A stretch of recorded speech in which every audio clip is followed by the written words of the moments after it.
Hello and welcome to Keep On Cybertruckin', a podcast where Cybertruck owners share their experiences, talk about all things EVs and technology. My name's Eric. We have Chase here. Will's on his way, not here yet. This is the big day, Chase. Mm-hmm. It's here. It's finally here. This is the day. This is the day we've been waiting for how many months now? Well, I mean, to be honest, it's been a couple months since before August, so Yeah, really since we've been summer. talking about 8.8 since Mm-hmm. probably late May, early June, somewhere around there. Well, wasn't it? I think it was after the second quarter. Was it, or at the end of the first quarter? Would they? It was somewhere in there that they announced it. They're like, "Oh, we have this big event." Yeah. So, it's gonna. I mean, I'm excited. I'm not gonna lie to you. Like all day, I've kind of been like a little nervous, just because it's like, man, what are they gonna show? What are they gonna talk about? There's been a lot of teasers, Mm-hmm. right? A lot of conspiracies. A lot of conspiracies, a lot of speculation, and today they're gonna reveal all of it. And at the end of this, we're gonna know, and I'm excited for that. That's really exciting, and I just can't wait. We got what 17 minutes left. So any news you want to get out of the way before we jump into it? Oh, thanks a lot, Chase. I mean, nothing happened this week. I don't know what you're talking about. Yeah, nothing happened, I guess, right? So something did happen. Unfortunately, let me go ahead and get this thing taken down. Unfortunately, I had another issue with my Cybertruck. So as you can see here, this is what I woke up to. I went camping on Friday night, and when I woke up at 6 a.m. to get ready, pack all my things up and get on the road to go to my son's basketball games, there's no power to the truck. The doors won't open. The app wasn't connecting. It was dead. Mm-hmm. I knew at that point, right? Yeah. So I knew at that point it was the 48-volt battery because that's what controls all that. So now I'm sitting there going, okay, I got to get it jumped. I didn't have any equipment with me to do that. I had really, really, really bad cell service. So I'm just sitting there going, what do I do? I finally was able to get a signal. I was able to call my buddy Luis, who runs a company that if you're ever in a situation to where like this, where you need a jump or you need a emergency charge, he comes out. He's got a big generator on the back of the truck. He's able to facilitate all that. Well, he wasn't able to come out, but he had somebody else come out. They jumped the truck. I was also thinking maybe the main battery died on me, and that's what then prompted the 48-volt battery to die. That wasn't the case. There was still 21% charge on my truck. So the 48-volt system failed. I don't know why. It was that alert, like you saw, it was flashing red, and it was telling me that it wouldn't let me out of park, but I can override it. And if I did, I could lose power at any moment. So that was kind of dangerous and scary because now I gotta get home. Right. So long story short, my truck is at service, Tesla service. They're working on it still. So this was last Saturday, 5 days later. They're still working on it. They haven't communicated with what's wrong with it, what needs to be fixed. I have no idea. So did you have to tow it out there or were you able to drive it back? No. So another thing is when I got home, I had that gentleman follow me home because I asked him, just in case I lose power, you're behind me. I'm sure you're not going to rear end me because you're aware of what's going on. And also if I need to get jumped again, you can jump me. So he followed me home, super nice guy. Problem was I wasn't sure I wanted to drive it to Tesla service. So whatever, the Tesla gods were in my favor at that moment where I was able to get a service appointment for that morning at my local service center. But I messaged them and said, can you send mobile? Because I don't feel safe driving. To this moment, still never answered that question. And so I just said, forget it. I'm going to drive there. And that's what I did. I drove to service, no problems. It kept giving me alerts and telling me that the low voltage system had failed or something like to that effect. That that power could be lost at any moment, things like that. And I was able to make it. They took the truck and they said they'll diagnose it and let me know what's going on. But this is almost reminiscent of like what we saw in the early days too, of like right around the ramp up where cyber beasts were going off the lot and had this happen. Yeah, exactly. And ironically, I went to the Rove. Shout out to Rove. I went out to the Rove event on Sunday without my truck, so that was a bummer. But there was a guy there that the same thing happened to him that morning with his Cybertruck. He actually went to like a car show and he had his truck there on display. And then when he went to get inside of it, it wouldn't let him in. So he had to jump it and get it towed. But he towed it. He had it towed to Tesla service. He probably just said, I'm not driving it. So, yeah, I mean, it's just one thing after another. And the scary part is I have some camping trips planned for November. I have three camping trips in November. And it's like, I just don't know if this thing's going to leave me stranded. You know, and these trips aren't close. I was going to say, how far away were you this one? This one, I was a few miles from my house. So it wasn't a big deal. Not too bad. But these other ones, I'm going to be hours, hundreds of miles away. So I don't know. Story of my life, I guess. I was going to say, you're getting the frequent flyer miles at the service center at this point. Oh my gosh. But maybe it's time for me to get rid of the Cybertruck. I don't know. Join you and Will, and the new GM Silverado EV, the LT trim is not looking too shabby.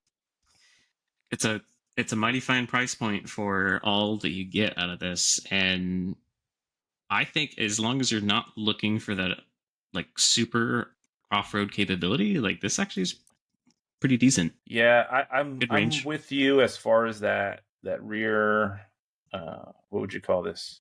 Transition from the cab to the bed. Not a big fan of that, but I mean, the specs, I love that. I love the ability to expand the bed of the truck, access to the bed of the truck from the cab. The mileage, I mean, you're talking about 408 miles, $65,000. You got more towing capacity. You know, I don't know, Chase. I'm getting included the tax credit too. So what is that? 773? 72? 73. Yeah, 73. What I really like about the Silverado, honestly, is this kind of like opening, because I think that's kind of innovative for trucks. That how it would have me really excited. There's a lot of times having like a full size cab is always like the benefit I like for modern trucks now, but it comes at the risk of not having a full size bed. And I think this is like a perfect hybrid between the two. Yeah. It did mention that this interior shot that we're seeing, I think, is the RST. So the interior might be a little bit different. Yeah, that's what it states there. And we were talking before we started. I'm not getting rid of my Cybertruck, so I'm teasing over here a little bit, but it is frustrating. It's frustrating that I'm going through this still. So what was it? 2 weeks ago, I had the inverter, the motor inverter issue. Now I'm dealing with some type of, I'm assuming it's the 48 volt battery or that system that's failed on me. But initially I was assuming that having a lower VIN was a good thing, because I know before the ramp up is really when they were basically building them by hand. It was one by one. It was a lot slower. But maybe that assumption is not quite true anymore. I mean, because I know you had a VIN in the 500s. Yep. And I'm not sure if it's... I don't have any idea how to make sense of it, if it's like VIN issue or it's the amount of miles or what it is. It definitely would have me concerned. I actually told the service manager at my service center when we were talking, when I showed up, and he was like, what the heck is going on now? And we were talking, and I mentioned that. I said, it's the funny thing is I felt like, he's aware of my channel, he's aware of the podcast, and so I mentioned that we've talked about it on the podcast where we felt like the early VIN numbers were having a lot less issues, but now it's starting to seem like after so many miles or the longevity of having the trucks that now these issues are kind of creeping up on us, and that's unfortunate, but there's nothing I can do about it now. They'll get it fixed. Not to mention the price reduction finally happened. Yes, I'm glad you brought that up. So it's official. Here we can actually do this. We can go right here. I was gonna say I sold ours by the hair of my chinny chin chin, because otherwise I would have not gotten what we did. So basically all included. I forgot. Yeah, I forgot you have to. Let me pull that up. Oh yeah, I forgot it's email non-foundation. Only. Yeah, it's email only. I forgot about that. So so for anybody that's listening or watching, and if you're not aware, Tesla is now sending out invites to reservation holders for non-foundation series Cybertrucks. So I know I have a few friends that received the emails, and one of them actually ordered his non-foundation series for his wife. He has a foundation series Cybertruck, and then he went ahead and ordered one for his wife. Nice. So let me pull that up real quick here. Because when I did the math, even with the upgrades, you're basically buying brand new what we sold ours used for. Yeah, but this is great, because I know Hugo in chat, and one of our loyal listeners and viewers, he's sent me a few messages, and I know that's something that he was waiting for the non-foundation series. So not sure if he's in chat right now saying he's waiting for that invite now. So nice. I know there's a lot of people that are waiting for that, right? They don't want to pay that premium of $20,000, and whatever you get with that, they're electing to not get any of those features or get those at a later date, and just get the lower priced Cybertruck. And so it's happening now. It's happening, and even so, I wish I could pull it up. I don't have it saved, but my buddy who went ahead and ordered his for his wife, he actually sent a screenshot where it shows estimated delivery of October, November. So it's not only ordering, but you can get it now. Yeah. So maybe, because I know we were speculating, or a lot of people have been speculating about like lots full of Cybertrucks still that don't have the Foundation Series logo on them. And we were wondering, are these non-Foundation Series? And it sounds like that they could be. And I think the question was, we were seeing a lot of them that had the gray interior as well. But we did confirm that, gray interior is the default interior. Yes. Which I think is kind of shitty for one reason, because people who ordered the Foundation Series had the chance to opt in to getting the non-premium interior and still paid $2,000 extra at the same price point. Yep. Yeah. So it's like they just kind of screwed themselves out of $2,000. Yeah, like my friend Dennis, who ordered that, just took delivery of a Cyber Beast. I mentioned to you guys last week or 2 weeks ago. He elected for the gray interior, and as far as I know, he didn't get a price reduction. He still paid the $120,000. Well, he still got the Foundation Series. He got the Foundation Series, right. So yeah, it's. I think where was it? I know I say that someone did the math, and it's essentially. Oh, cool. Will's on his way. Let me see if I can find it real quick. So someone actually did the math and tried to price out what is the actual dollar value of the Foundation Series at this point, now that we know all this. What's up, Will? Yo. I like his name. I changed it last week too. Did you notice? Yeah, I did. Yes, I did notice last week. Yeah. So we got 20-inch AT wheels, $3,500, white decor, $2,000, the all-wheel interior liners, roof shade, center console D-rings, L-tracks, gear locker, power share, backup gateways, $2,500 in a credit or not.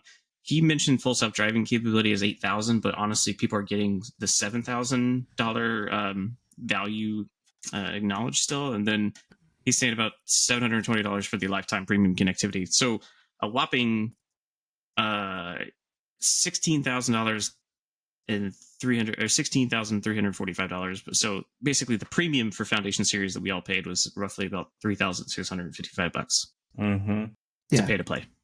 Exactly.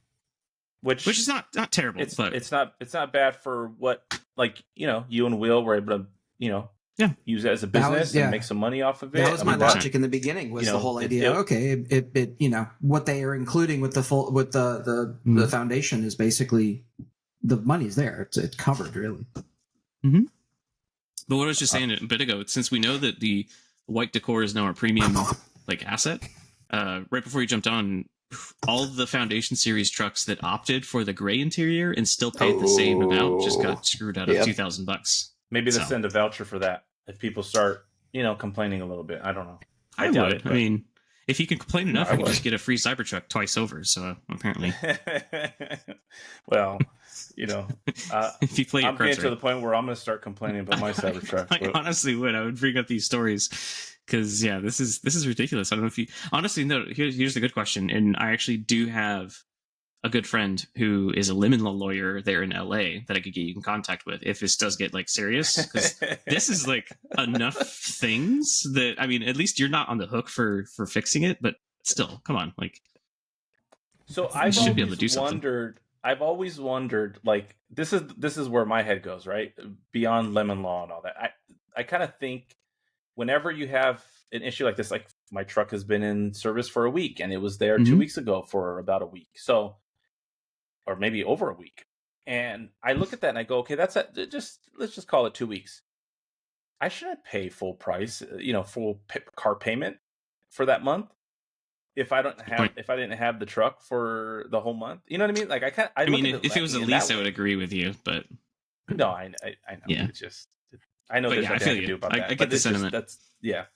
LJ's in chat and he mentions, because we were talking about Foundation Series, he says, I hope FSD doesn't go up after tonight. Well, we're going to find out.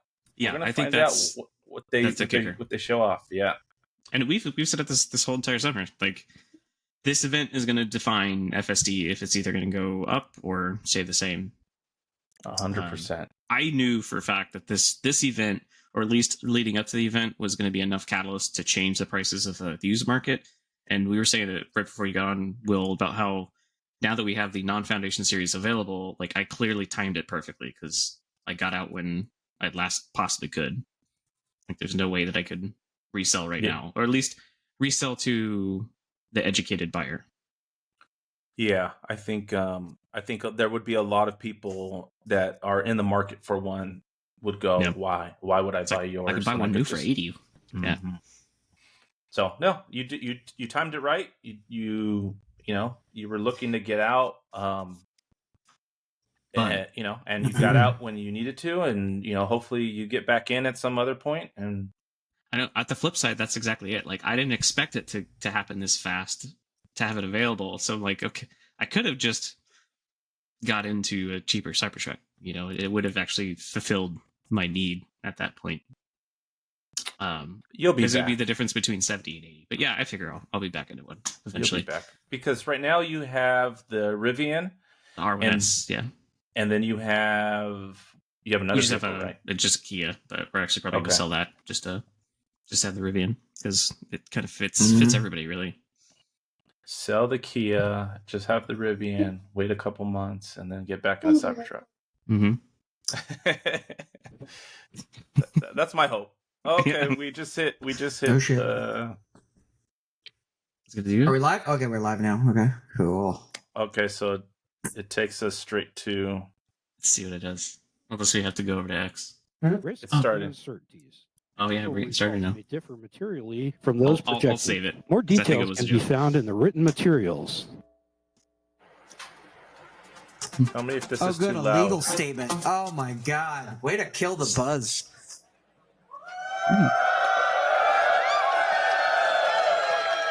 If at any point this is too loud, let me know, chat. Ladies and gentlemen, here, everywhere, online, around the world, outer space, I'm Franz. And on behalf of everybody at Tesla, welcome to We Robot. Just want to thank Warner Brothers for hosting us here. As you know, this is the birthplace of many epic films, many of them depicting a vision of the future. We're here tonight to experience that future that is closer than you think. And who better than Elon, right, to show us that future? So it looks like Elon's on his way. So let's Elon, wake up! welcome him up here. 2.6 million. Yeah. It's wild. Uh-oh. Oh, yeah, shoot. one of the Oh, look at this! Look at this! Look at this! It's gotta be it. All right. Yeah, behind the scenes, they had him near the theater, so that makes sense. Definitely just Optimus. a dude, just a guy. Okay, copy you. Well, he's also in the astronaut space. Oh, look at that! Yay! Ooh, look at that! 2-door, going. Butterfly nose. All right. Big storage. Stainless steel. Stainless steel. There we go. Stainless steel. That explains a lot what I know. And if you notice, there's no rear windshield. Right. Because there's no driver. There's no driver. You don't need it. You need it. Well, it also makes it a secure hatch in the back because you don't know what the interior looks like. That trunk might be completely available from the trunk, which would give it an insane amount of space. It looks like a super futuristic Model 3, right?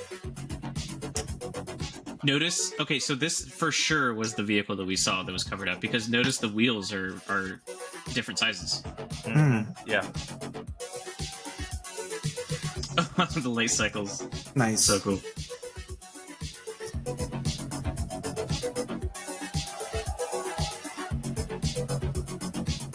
Wow. That light is pretty cool, though. That is pretty cool. I wonder if that's part of...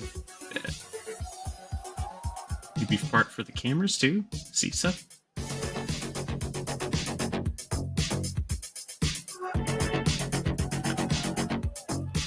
Oh, it's got a light show on the front of it. Hell yeah.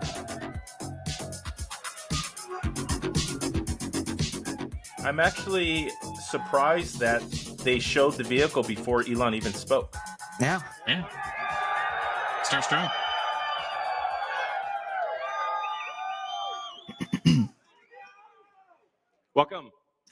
Welcome to the Wii Robot Party. We have quite a show for you tonight. I think you're gonna like it. As you can see, I just arrived in the RoboTaxi, the CyberCab. CyberCab. And there's 20 more where that came from. Ooh. So there's a lot of people out So there. they've been traveling. There's no people in them, as you can see. The car's just going by with no people. What? Okay. And we have 50 fully autonomous cars here tonight. Wow. 50. 50. So you'll see Model Ys and the CyberCab, all driverless. CyberCab. You'll be able to Hashtag. ride in the Hashtag There's CyberCab. no steering wheel or pedals. The bend in that metal is going to be really difficult to do. So I hope this goes well. Did you guys hear that? No steering wheel, no pedals. steering wheel, no We'll find pedals. out. It's got to be one machine that clamps it to get that look. You see a lot of sci-fi movies where the future is dark and dismal, where it's not a future you want to be in. So, I love Blade Runner, but I don't know if we want that future. I think we want that duster he's wearing, but not the bleak apocalypse. We want to have a fun, exciting future that if you could look in a crystal ball and see the future, you'd be like, yes, I wish I could be there now. That's what we want. So Costs too much, not safe, not sustainable. So when we think about transport today, there's a lot of kind of pain that we take for granted that we think is normal. Like having to drive around LA in 3 hours of traffic. Yeah, and people that live in LA, I mean, try to get from Be real, Elon. Pasadena You're not driving to, around anywhere. El Segundo during rush hour is like you can fly to another city faster than you can get to across town LA. So and you have to drive the whole way. Unless you're in a Tesla, of course. Tesla already does quite well at this, supervised self-driving. So supervised full self-driving is actually working quite well. I'm sure there's people in the crowd, you're using that, yeah? FSD is going to be in the past. We're on to the future now. Yeah, so baby. We'll move from supervised full self-driving to unsupervised full self-driving, where the car, you could fall asleep and wake up at your destination. So, but there's also a challenge for a lot of people that cars cost too much. I mean, when you factor in everything that goes into a car and the car insurance, and the car payments, and the storage of the car, it's very expensive. So with you sell them, bro. How many hours a week are cars used? Your average passenger car is only used about 10 hours a week out of 168 hours. So the vast majority of the time, cars are just doing nothing. But if they're autonomous, they could be used, 5 times more, maybe 10 times more. So you could actually, for the same car, would have 5 times as much value, maybe 10 times as much value. There's 168 hours in the week, and like I said, only 10 of them are used for driving. So and then a bunch of those hours are looking for a parking spot, which is, can be pretty annoying at times. So with autonomy, you get your time back. This is a very big deal. So it's not just it'll save lives, like a lot of lives, and prevent injuries. I think we'll see autonomous cars become 10 times safer than a human. I mean, if you think of times past where there used to be an elevator operator in every elevator, but once in a while they get tired and they accidentally shear somebody in half. So now not sure that's ever happened, but okay. And you don't even think about that one guy that one time. That one time, I heard about it. And if you did see an elevator operator with a big relay switch, you'd be like, "That's weird." Now that's how cars will be. And it's not just the lives saved in injuries, but if you think about the cumulative time that people spend in a car, and the time that they will get back, that they can now spend, well, I guess on their phones, or watching a movie, or doing work, or whatever you want to do. You can think of the car in an autonomous world as being like just a little lounge. You're just sitting in a comfortable little lounge, and you can do whatever you want while you're in this comfortable little lounge. And when you get out, you will be at your destination. So, like I've been saying, it's the in-car experience that'll define the next 20 years. Or really just after, once they reach autonomy and scale. I think the cost of autonomous transport will be so low that you can think of it like individualized mass transit. The average cost of a bus per mile for a city, not the ticket price because that is subsidized, but the average price is about $1 a mile. Whereas the cost of CyberCab, probably over time, from the operating cost is probably going to be around 20 cents a mile. Huge chunk. Yeah. And price, including taxes and everything else, probably ends up being it's a bigger screen too. Cents a mile. Way bigger than Model Y or even the Cybertruck. You will be able to buy one. Hey, there you go. Ding, ding, ding. Chase got it. Yes, exactly. And we expect the cost to be below $30,000. 2 for 2, baby. There you go. And I think there'll be an interesting, business model where, like, let's say somebody is in, all right, we're selling the Kia tomorrow. Today, where they can actually sort of manage a fleet of cars and sort of manage, 10, 20 cars and just sort of, take care of them like a shepherd tends their flock. You have a little flock of cars. This is very similar to what he had talked about when he was pitching these exact same things at Autonomous Day years ago. And so it's good. It's good to hear them rehashing it, but and having a vehicle to show with it. It's going to be really something special. So, yes, good, all excellent questions. So it's a Q&A now. We made it. Yeah, it's just the Q&A portion. So it's like you're going to ramble, then just tell us when it's going to come out. Unsupervised FSD in Texas and California next year. Yep. There it is. And that's up. He didn't say that's with the RoboTaxi, he said Model 3 and Model Y. unsupervised FSD. And then Yeah, we expect to be in production with the CyberCab, which is really highly optimized for autonomous transport in probably, well, I tend to be a little optimistic with timeframes. Yeah, you do. Really? But False. in 2026. So Yeah, Okay. 2026. Yeah, that undercuts me. I was gonna say 27. And we'll make this vehicle in very high volume. And but Unsupervised that, FSD will be the training for this. A robotic taxi via the Like Model 3 at scale, and Model Y essentially. program, and Model S and X too.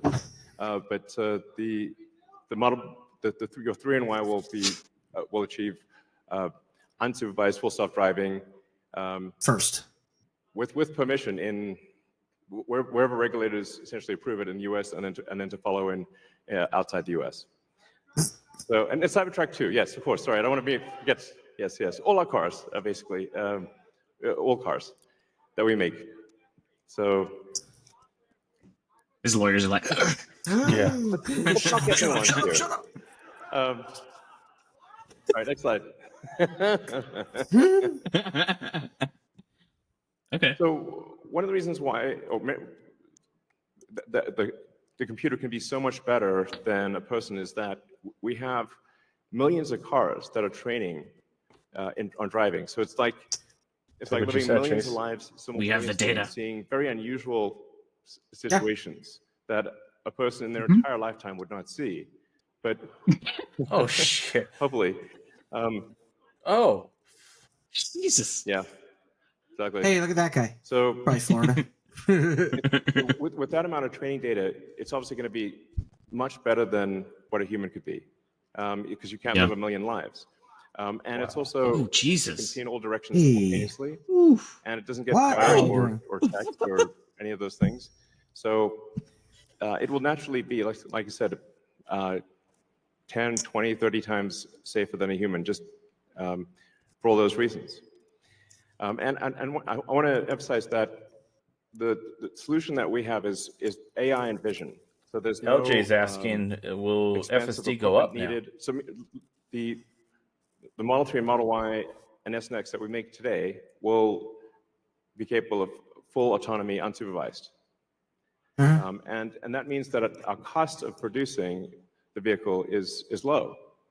Now we are going to actually overspec the computer for the CyberCab. So our AI5 computer will be somewhat overspec'd. And because I think there's actually also an opportunity, sort of like an Amazon Web Services, where if the car's driving for 50 hours a week, there's still over 100 hours left. And there's a potential there to have a massive amount of distributed inference compute, where if you've got, like, say, a fleet of 100 million vehicles and a kilowatt of efficient inference compute, you have 100 gigawatts of compute, which is really quite substantial. And if it's there, you might as well use it. So, yeah, so that I think will make sense. So, all right. So our autonomous future is here. As I said, we've got 50 Teslas driving autonomously. We're trying to give you a sense of what cities will be like in the future. And when you get in, you'll see, like, it's really quite a wild experience to just be in a car with no steering wheel, no pedals, no controls, and it feels great. So, and we have enough vehicles here, so everyone should be able to try it out and experience the set that we've built here. It's a very big set, so it's like really, we've used I don't know, 20, 30 acres or something like that. It's really big. So it goes on, the ride's long. And we do you think they would limit sales like a per ride, household? Park ride. So it'll be I don't cool. know. I mean, he Since it's so cheap. Tonight. He mentioned being able to buy 1020. What do you say? Something we're also doing is, and it's really high time we did this, is inductive charging. There we go. Now I'm interested. It has no plug. It just goes over the inductive charger and charges. So yeah, vacuums it up. It's kind of how it should be. Well, how do you do that at home? I guess you just plug it in yourself. Yeah. Well, he said it had no plug. One of the things that is really interesting is how will this affect the cities that we live in? And when you drive around a city, or when the car drives you around a city, you'll see there's a lot of parking lots. There's parking lots everywhere, parking garages. So what would happen if you have an autonomous world is that you can now turn parking lots into parks. And so we're taking the ing lot out of parking lot. 3.1 million now. Welcome. So there's a lot of opportunity to create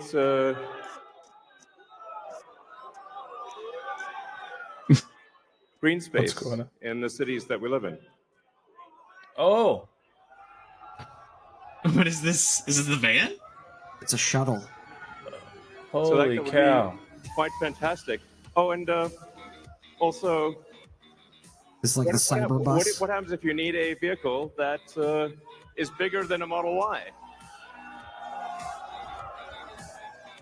I feel like this is the one more thing. Iron Man thing. Look at this thing. We're going to make this, and it's going to look like that.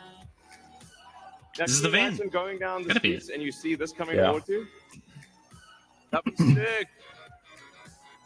That'd be sick. So this can carry up to 20 people, and it can also transport goods. So you can configure it for goods transport within a city, or transport of up to 20 people at a time. Oh man, he's taking on buses too. So this is gonna Elon, man. Declared war is what's gonna solve for high density.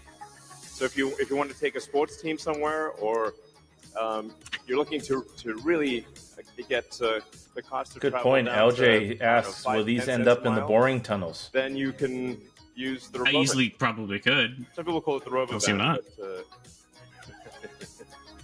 So yeah, one of the things that we want to do, and school buses of the future, is we want to change the look of the roads. The future should look like the future.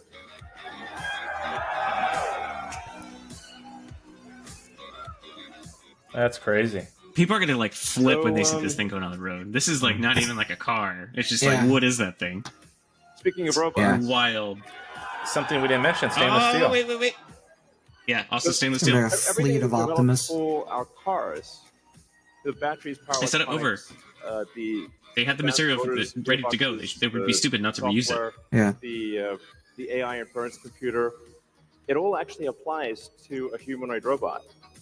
It's the same techniques.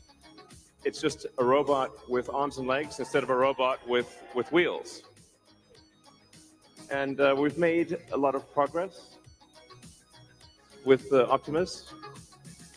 And as you can see, we started up with someone in a robot suit, sort of down, and then we've progressed dramatically year after year. So if you what if they all start running right now, just sprinting, like motherfucker? Something that anyone could own. So you can have your own personal R2-D2 C-3PO. And I think at scale, this would cost something like, I don't know, $20,000, $30,000. Probably less than a car, is my prediction long term. Now, it'll take us a minute to get to the long term, but fundamentally at scale, the Foundation series is going to be real expensive. To buy an Optimus robot for, I think, probably $20,000 to $30,000 long term. So, and what can it do? It'll basically do anything you want. So it can. That's so weird. Be a teacher, babysit your kids. It can walk your dog, mow your lawn, get the groceries, just be your friend, serve drinks, whatever you can think of. Can you fit? Just curious. And, yeah, can be awesome. Somebody will. Somebody aftermarket parts coming soon. Ever of any kind. Does he guarantee that's going to happen in one of those RoboTaxis? 100%. Gonna fuck up Optimus in a RoboTaxi. I think everyone of the 8 billion people of Earth, I think everyone's going to want their Optimus buddy, and there's going to be maybe 2, and then they'll be producing products and services. I predict, actually, provided we address risks of digital superintelligence, 80% probability of a good outcome. Look on the right side. Okay, I would hope. More than 80%. The cost of products and services will decline dramatically, and basically anyone will be able to have any products and services they want. It will be an age of abundance, the likes of which people have almost no one has envisioned. It'll be something special. So, now one of the things we wanted to show tonight was that Optimus is not a canned video. It's not walled off. The Optimus robots will walk among you. Are they going to be serving drinks? Doing shit? That'd be sweet. Thanks to the Optimus robots. He's like, don't them. So you walk right up to them, and they'll serve drinks at the bar. See? And you'll directly, I mean, that's just, it's a wild experience just to have humanoid robots, and they're there. You're just in front of you. How tall are they? So, yeah, with that, as tall as everyday Chris. Let's party. No DoorDash, no food delivery, none of that. Way off. Wow. I'll let you guys too. If you look at that gazebo over there, what's up with McDonald's then? Started. Maybe they were trying to coattail it. They've got a chicken Big Mac coming out or some crap. Yeah, they're probably trying to coattail it. Oh, what's this? The dancing robots. Like Tron? Hell yeah! Wow. I could dance better than them. Yeah, this is mid.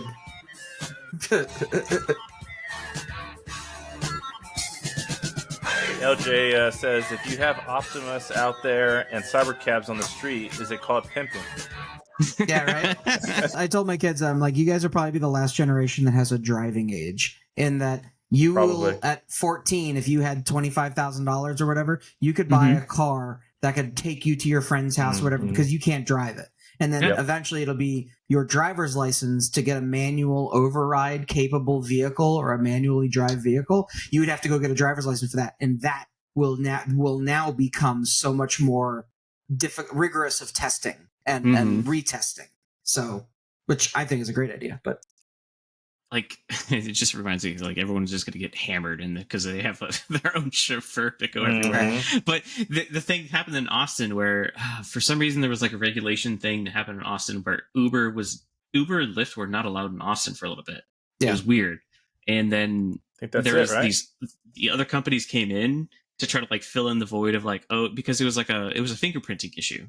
Like, this has got to be regulated. Like, you have to be fingerprinted with all these drivers. And then it was like, it was knockoff Uber and Lyft for a little while, and it was weird. But it was also like drunk driving incidents just skyrocketed when they didn't have that availability.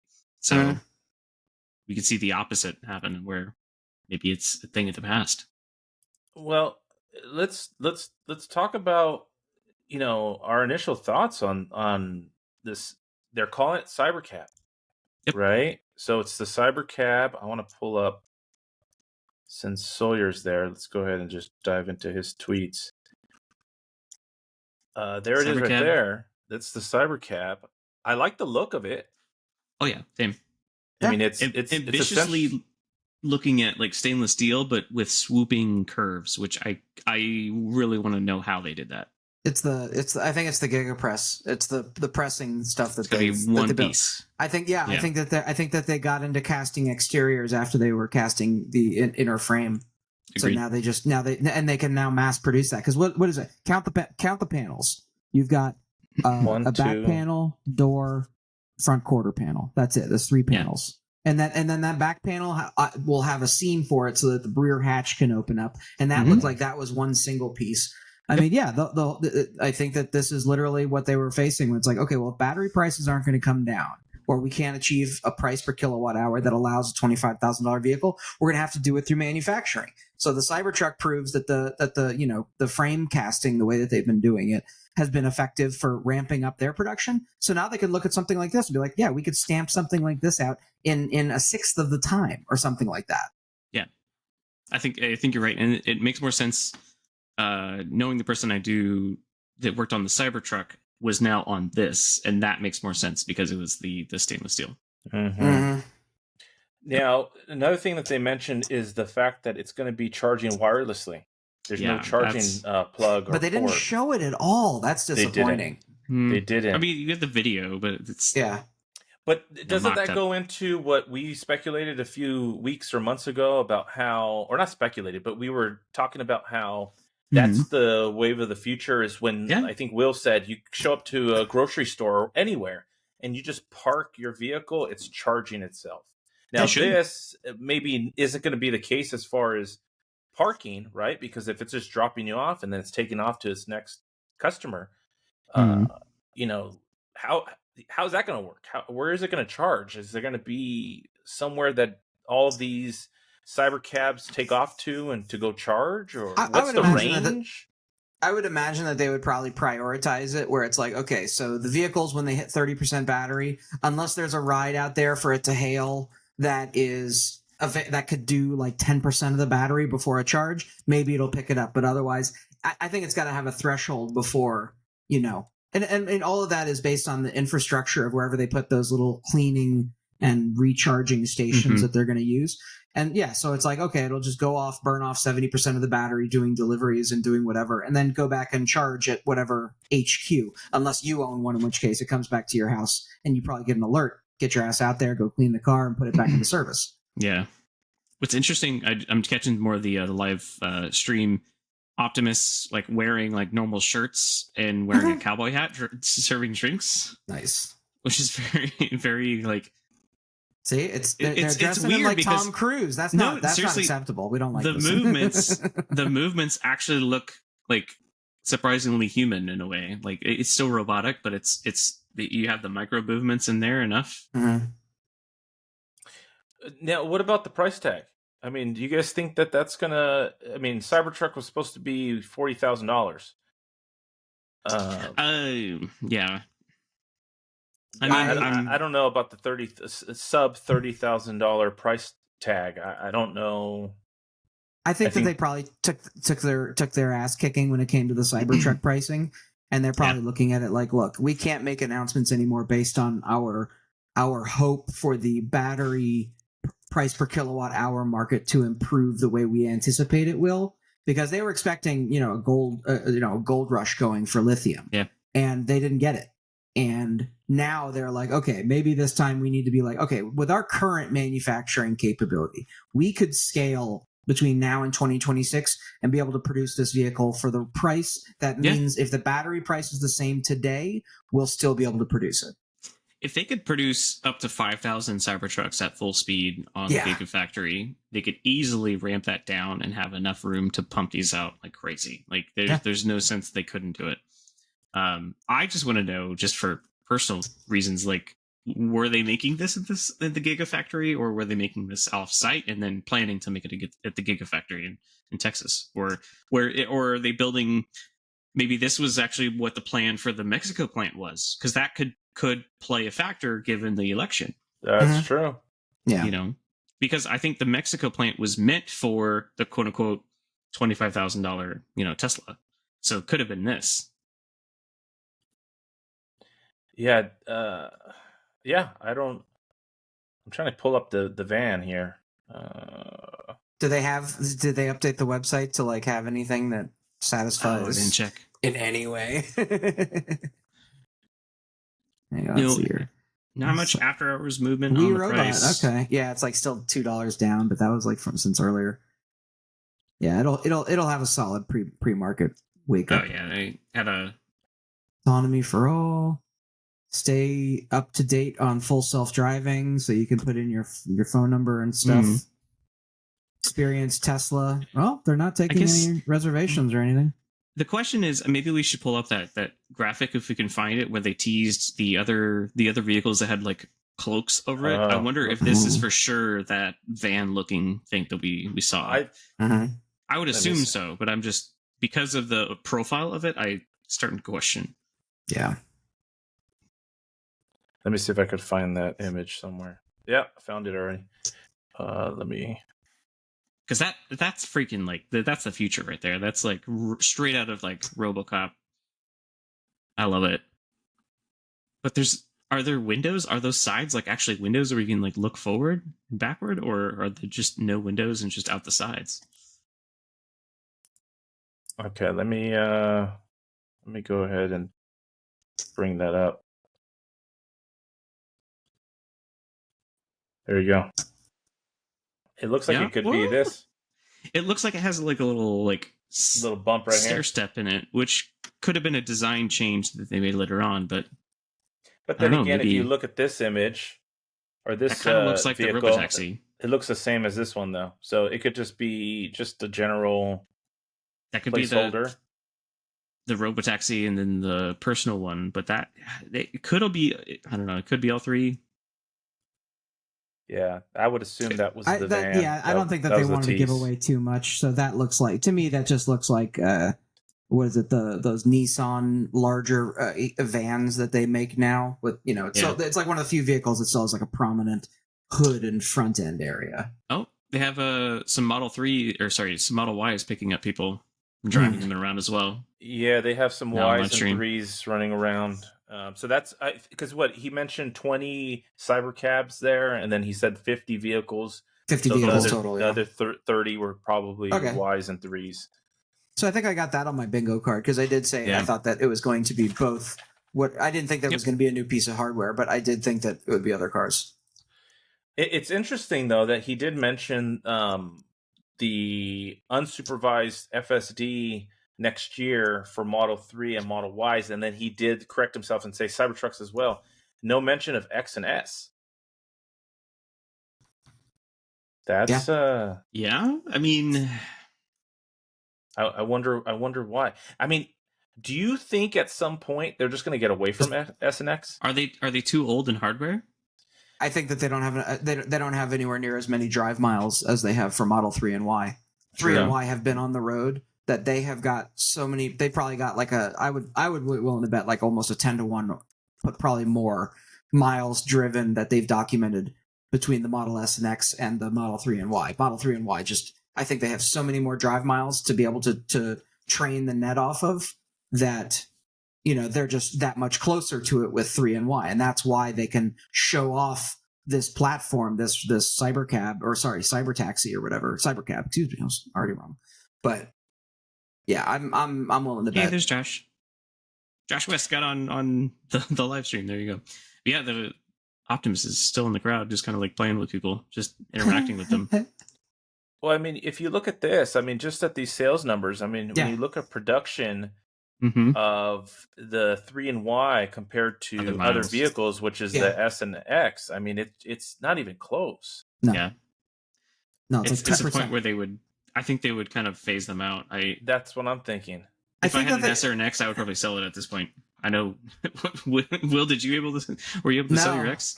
No. And honestly, the used market's pretty bottomed out on it. Yeah. But I mean, I still see a lot more of them on the road. But I think that that's kind of the down market. Because I think that that's kind of a cool thing with a lot of Teslas is that, I mean, I take a beating trying to sell a used Model X, but the people who are buying them used, like even the AP1 models, they're still able to get a Tesla for like $30,000. And that's been the point of these vehicles for a long time because everybody's like, oh, the battery after 8 years when the warranty's gone. Mm-hmm. Yeah, so the battery has less range than what it had 7 years ago. That doesn't mean that somebody, doesn't want it to just drive to work and back. That's the market they're trying to fill. Also way down the line. I also don't want to discount the Optimus stuff going on right now. So someone just went up to the Optimus and like did rock paper scissors. And really? And the Optimus was like, "Oh no!" Like, this Lord. is some pretty. If you want to pull up the broadcast, there's still some cool stuff going on. Is it still happening? Yeah, they're on just the nerding with it, Tesla I think. broadcast. Okay, Like all the Optimus is like dancing in the crowd and then serving drinks and some cool stuff. Yeah. Like coming from my career background as an animator, like I kind of micro analyze like animation and movements and body movements because you have to recreate those movements to animate something to simulate real life. And I will say that this is like probably the most lifelike kind of robotic movement I've seen to date. Okay. Like it's pretty good. It's not like a Turing test kind of good, but it's way better than what we've seen so far. Yeah. And I bet part of it's run by AI, run by Tesla or XAI. But I do know for a fact, because they were even hiring for this at one point, where they were hiring people to go do tasks with like motion capture suits on, so they could build those data sets off of like movements, so they can then train their AI here. Yep. Oh, there we go. It's funny, yeah. For a long time, it's like half the reason why I like Tesla so much is because it's like all this technology that's out there, this image recognition, capture, and everything that they've leveraged into vision only FSD. I mean, this is all stuff that's out there. It's out there right now, and they're the only ones that seem to be like we're gonna take this shit and ram the future in right in the front door, and it's just so cool. Nobody else is doing it. Like the first time I sat in a Tesla, I'm like, I've been sitting in shit boxes all my life up until this moment, because you see what the interior of a vehicle can be, that passenger experience, and that's what they said during the keynote was kind of like that's the future. It's the passenger experience of sitting there, being able to watch Netflix or play PlayStation 5 or do God knows what, and just enjoy your life. Just sit there and enjoy it. 100%. I agree. It's more than a car company. 100%. And I think they kind of solidified this. If anything, people knew that because of SpaceX and other endeavors. Yeah. But I feel like this kind of solidifies like, okay, Tesla's not just a car company. No. I mean, this is a great thing. This is a great thing for them to take up the gauntlet again, so to speak. Like they could, it's been a long time since they've talked about FSD. It's been a long time since they really got out there and said, hey, here's what we're doing and here's how we're going to do it. And here's an example of it. And now this finally is them showing off pretty impressive stuff. Now I do want to temper the excitement, the morning after everybody wake up and get their beer goggles off. They've still got a long way to go, because this is working great on the Warner Brothers backlot. All that footage that you saw that they shot of people inside the CyberCab, like looking at their phone or touching I mean, that was all shot at Warner Brothers at some point in the past, because I recognized a lot of the spots outside the windows. I'm like, they've been shooting it. So they've been controlling a lot of it for this period of time, and that's fantastic. It makes for great marketing. It makes for great enthusiasm for the next year or two for a lot of people who are burned out on the company in many ways. But they still have to put it on the street. And next year, LA and Texas, that'll be, I think, the next real They gotta keep performing. They gotta do this because they had a good couple of years off. COVID sucked. Everything's weird. But now it's like, okay, you've been selling FSD for this long. Show people you can do it. Okay, we're going to do it in LA and Austin or whatever. So let's. That's one thing that Elon didn't mention, right? That unsupervised FSD is going to be first in Texas and California. Yep. So that's the norm for them, right? California and Texas kind of get first dibs on everything. But that's where most of their fleet is at. They know the roads, they know the terrain, so they feel most comfortable with that. I think most importantly, those were states that were Texas has such a rich tech community and a lot of tech businesses there, as much as LA, or I don't know, maybe more, maybe less, I don't know. The point is, they were very aggressive with legislation, with setting up the laws. And that's what he was making the point of, because there are some places there, like, I think some of the laws can still be interpreted as no automated vehicles on the road ever, and you'll be sued out of existence if you try. Yeah. California, look at Waymo. Yeah, exactly. I mean, they got picked up and then they got kicked out of some of these places. Yep. Versus Tesla, it's like, no, they made the laws so that people can come and make it work and follow the the certification process. And California set the legislation early of being like, who's the liability? Because you can't build an economy off of things until you know who is responsible for whatever. And once California and Texas and other states looked at autonomous driving, they were like, okay, we made those decisions. Who's liable? Even though a passenger is in the car, the laws are in the books. It's been tested. It's been flexed. Some of them been picked apart and shot down. And now they feel like, okay, go, someone, get on stage, do it. And those are I don't think it's any specific thing that it's been Texas and California. But think of the balls as a company they have to, because at the end of the day, the liability is going to fall onto Tesla. Yeah. If anything happens to be at fault for RoboTaxi, is going to be on Tesla, and they have to be 110% sure it's not going to be at fault, even in for the craziest of situations. But well, he mentioned you can go to sleep and wake up at your destination, so you're assuming fault at that point. You're 100% assuming fault. Also, a fun little question is, when you arrive at your destination, how's it going to wake you up? Is it going to audible? Is it going to shake the the seat a little bit? It's going to shake back and forth. Yeah, like what is it going to do? How's it going to wake you up? Yeah. Something I'm looking now, I saw the clip of him getting back into the RoboTaxi. What is interesting is, so they did the butterfly doors that open out, but what's interesting is they're not doing the Model X version of like them folding up, so they don't actually take up parking space. So I think they're doubling down on the idea that this is going to drop you off curbside wherever you go. You're not actually going to go to a parking space. But that could be an issue if you're driving this as your own personal vehicle. Say you're going to the shopping center, that door is not going to have enough room. Granted, this could be, prototype. We saw that with the Cybertruck. So maybe the consumer version of the RoboTaxi might have a different door opening. So, but it's just something to keep in mind. Like, that door cannot open in a normal parking space. I will say this. I do think that that a lot of locations have established protocols with the existing rideshare companies, Uber, Lyft, and whatever other ones exist, so that a lot of business, because a lot of businesses don't want curbside drop-offs right in front with a thing that says Uber on it or Lyft on it, which is why they set up Uber and Lyft drop-off spots. And I'm willing to bet that once CyberCab's a thing, that they'll be like, okay, you need to respect the same rules as the other ones. The ride hail pickup or whatever is over there, not here. And they'll abide by it because they want it to work as much as the location probably does. Which, in all fairness, too, to play devil's advocate, like, if it was your own personal RoboTaxi, it could then drop you off at the curbside, close the doors, and then go park itself in the parking lot.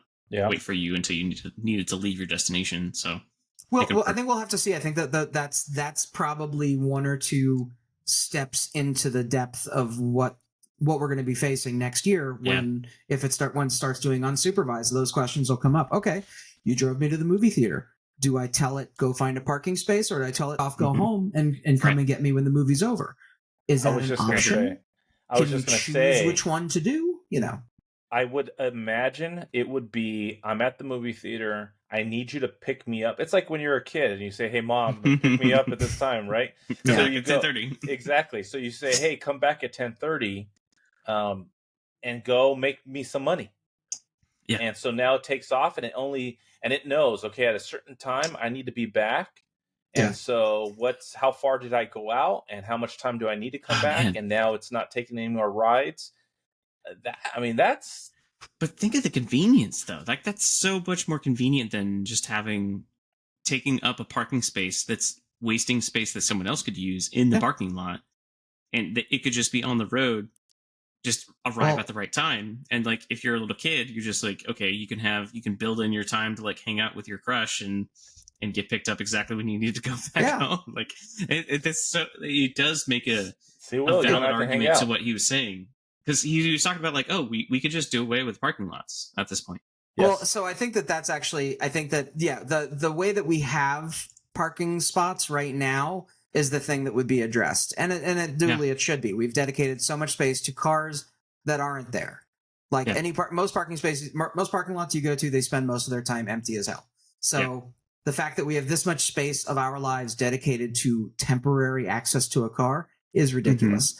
But you start thinking about it, it's like, but there's also places with high populations or populations that are more significant but more dense. So a parking lot is difficult. A parking garage still requires the notion of human involvement. It has to have a staircase because I have to walk up to the third floor. It has to have enough space between the cars that I can get in and out of the car. The cars have to be lined up in certain ways to make them accessible to a human driver to get out of the garage.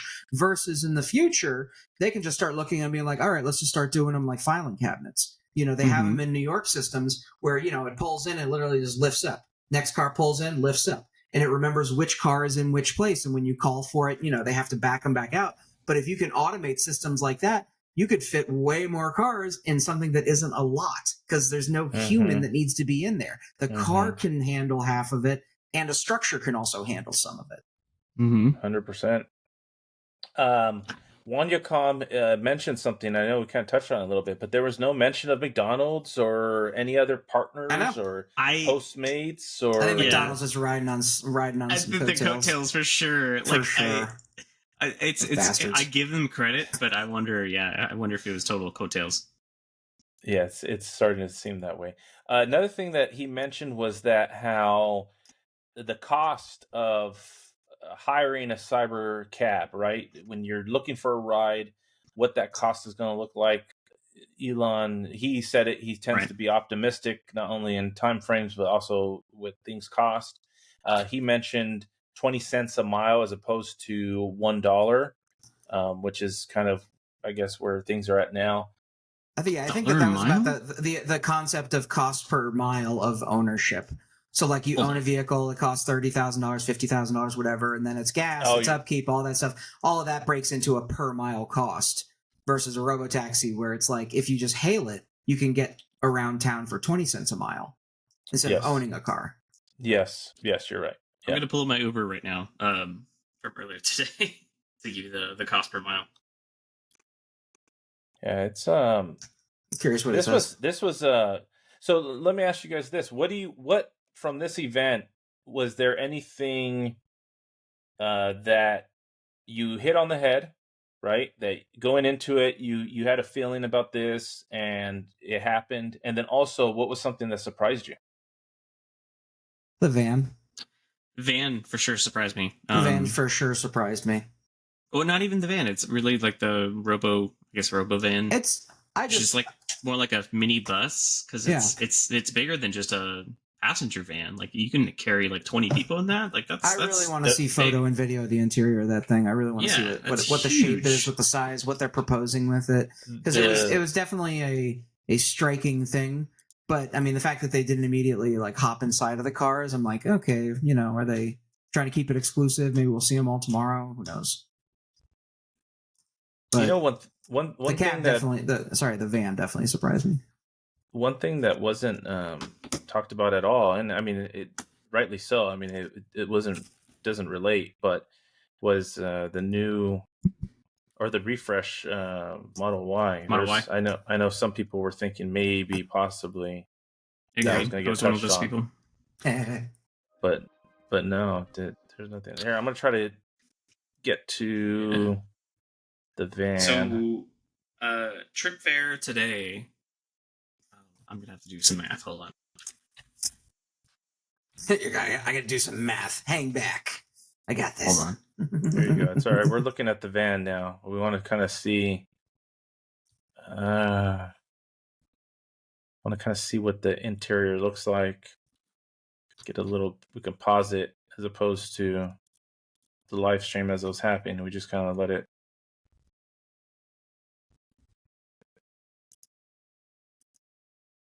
So right there, you can see there's 4 seats in the back, 3. Mm-hmm. So that's 7. So that's 14. I know he mentioned up to 20. You can probably do standing room only too. That's true. But this, I mean, is there a screen back there? Yeah, there you go. There's a screen in the back. That thing looks like it's specifically designed to the CyberCab world. Yeah, there's. I mean, it's all interior experience. It just looks like a rider, not an own. That could be the party bus of the future, right? Put an Optimus with Optimus just dancing it out. What's up? Yeah, that's no. It'll be Optimus, like MUS will be MISS Optimus. So including tolls, which is another Texas problem. But this is probably a good example of like Texas Uber. Uber today, I roughly drove about 20 miles. It was $33.71, which is about $1.68 per mile. Mm-hmm. So I mean, if they were down to 20 cents a mile, short Uber. Yeah, that's changing the game, right? Yeah. But if you think about it, it's all like electricity, so they should be able to get it that cheap. It's really just the cost of electricity at that point. I was going to say, but now what are we talking about as far as profitability for, your return on investment? If you're buying a $30,000 vehicle, let's call it, and you're getting, are you getting the full 20 cents? Are you getting a portion of that? Is Tesla getting a kickback? How does that work? I feel like it's going to be so minor because honestly, I think so many people are smelling the wind that's coming, and they're trying to be like, okay, how can we profit off this because of the pent up demand and the idea. But that's where I'm like, maybe there might be a cap to households of how many you can buy.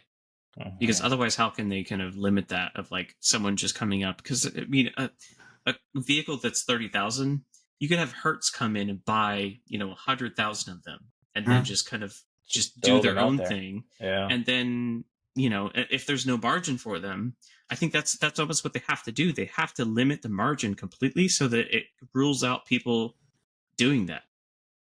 So it only makes sense for people to buy one or two for their own home.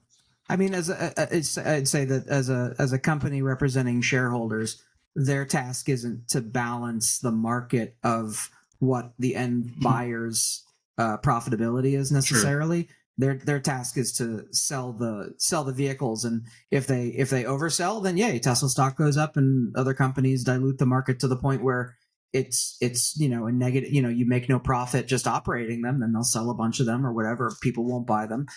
But then I think that by that time, then we'll start seeing some other alternative uses.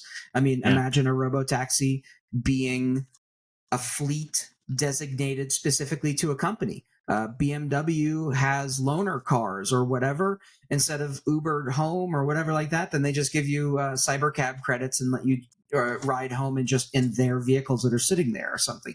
I mean, we'll need to sit with it a bit more. I think that's probably a stupid example, but what if they only keep the margin for themselves on the RoboTaxis? So the margin is only available if you have a Model 3 or Model Y.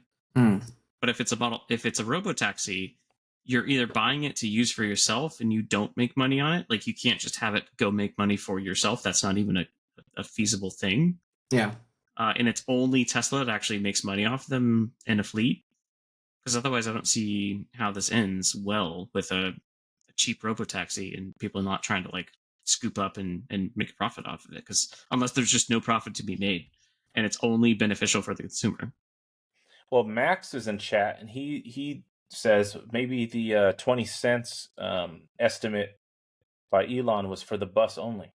Maybe for the CyberCab. Maybe. Yeah. There's a different cost or price tag because it is an individual experience, right? As opposed to the van, bus, whatever you want to call it. That is a shared experience. So you're paying less per mile because there's more stops along the route or whatever the case may be, like a traditional city bus, as opposed to Uber or a cab, where you're going to pay a higher cost because you're getting that individual experience. So one thought that also just came to me is that, this is an example of a company that may not be interested in doing this, but companies like Apple, they have shuttles where offsite people can park offsite, and then they do a courtesy van or whatever, courtesy bus, from what I saw in Cupertino. And then you have other companies that like at Disney, where it's like at Disneyland here in Anaheim, where they got to park, mile, half mile, 2 miles away, and they have the logistics of running a tram just for employees to get to and from their cars again. Yeah, and that could be a solution of, hey, we have this autonomous thing that literally just goes back and forth, picking up people in the parking lot and coming back. And we don't have to worry about a driver. We don't have to worry about, there's hardly any employees clocking in right now. Why do we have Sal sitting there in the truck for 2 hours? We should, let him go home or something like that. So all of those become other questions as soon as you have the combination of a vehicle that's designed to just, carry people and it being autonomous. It really starts to open up some possibilities of who you could sell it to beyond just their plan of the CyberCab Uber takeover. I can actually see, now that you mentioned that, maybe the van, the bus, whatever you want to call it, they implement those at airports and like you're saying, maybe at theme parks initially. And that's kind of how, they kind of sell to those companies, and they're going to make some money and get it out there. I know Musk has got his problems with California, but we've got the Olympics coming up in 4 years. And I think that timing. If he had that solution up his sleeve ready to go, that they would be like, okay, we'll pair up with you in this. We're going to make it happen. I'm like, great. Yeah, what better way than the, American-made car that was originally made in California, have it servicing so much of the downtown LA? Because right now, the traffic situation could be a nightmare. I feel like the Olympics is going to blow up in our face. Well, I was just going to say, that's the concern, right? That's everybody's concern down here in Southern California is once the Olympics comes, how's that traffic going to look? What if, because you're right. We're years away from it. Hey, if I was Elon, I'd be pushing, hey, let's do a whole infrastructure where everything that goes in and out of LA is all done by my autonomous vehicles. So even people that need to commute to get to work, you're going to be using my autonomous vehicles during that time frame. Yeah. Think of there, cool. And then there's other weird options. It's like, employees who, if to help, if it gets to a point where it's a challenge getting people to return to work in an office. What if they say, hey, we bought a bunch of these CyberCabs and we'll send one to pick you up. You don't even have to drive. It'll drive you in, and you'll be considered on the clock from the moment you get into the thing, so you can get some extra bucks out of it or something. I don't know. It's a brave new world. You could work from inside the vehicle as well. I will call out one thing that I don't think we talked on just yet, but the design of it kind of looks like if like a Tesla Model Y or Model 3 and a Cybertruck had a baby.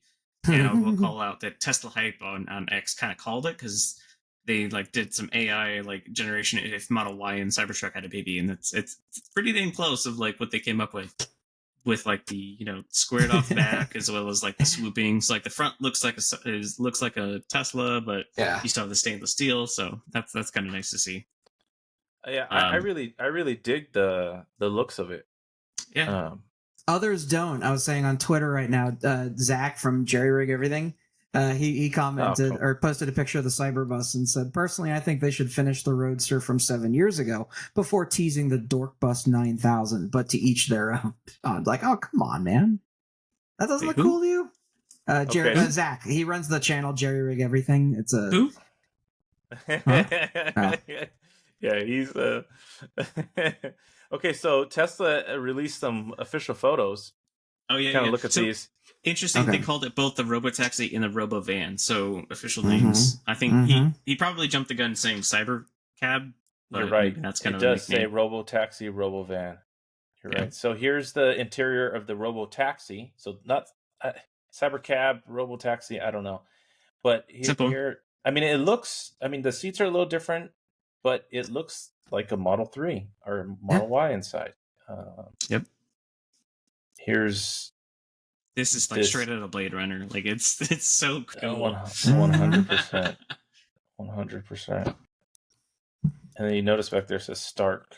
I don't know if that's... but here's the RoboTaxi. Talk about DeLorean, right? Yeah. Here's the interior. There you go, Will, of the... Yep.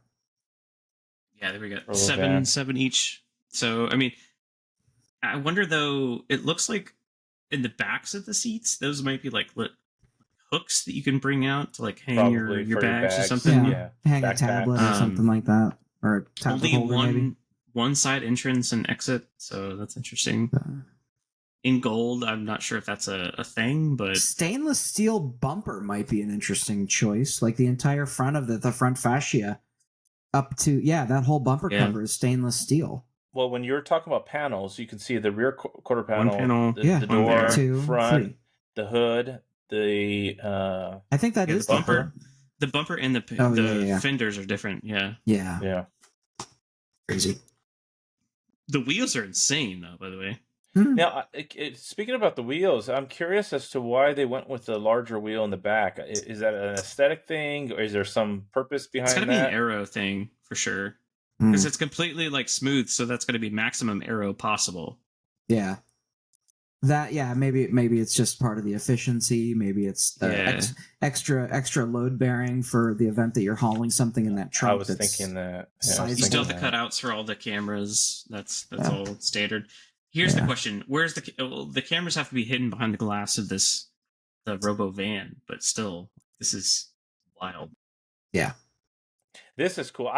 I can totally see people like I was playing about the idea of like a party bus, but think about like if you get together for a birthday with a group of friends and you want to go out to bar hopping or whatever the case is, you can get one of these to come pick you guys up, 100%. Jump in there, hang out, have a good time. Get to your destination, party, comes back, picks you up, takes you back home. Everyone's safe. Everyone's gets home. There may be a mess inside the RoboVan or whatever it's called, but I forget what it's called. But there are some services even here in Austin that do exactly that. They're like basically Uber with like bigger vans and stuff. So I think that's kind of the same idea. They can easily cut into the same market. Yeah. This was one, like I told you guys, I was nervous all day today, just thinking about, okay, what is this thing going to be about?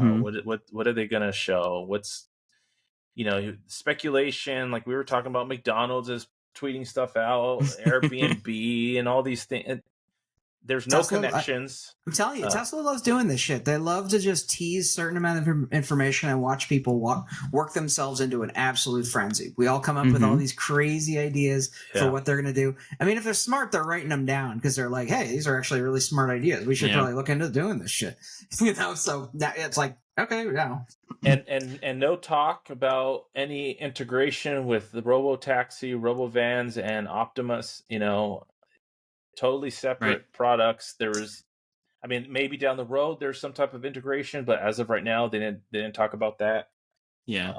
Well, it looks like it's almost like the RoboTaxi like servicing will be completely autonomous, like sans, autonomous, like Optimus. It doesn't even need an Optimus to be able to clean it out because they have the arm robot to be able to vacuum it out and kind of clean it. It's wireless charging, that yada yada. But I think what's going unsung is honestly Optimus itself. I think Optimus on X and Twitter has been pretty cool. Like I think that's getting a lot of cool views.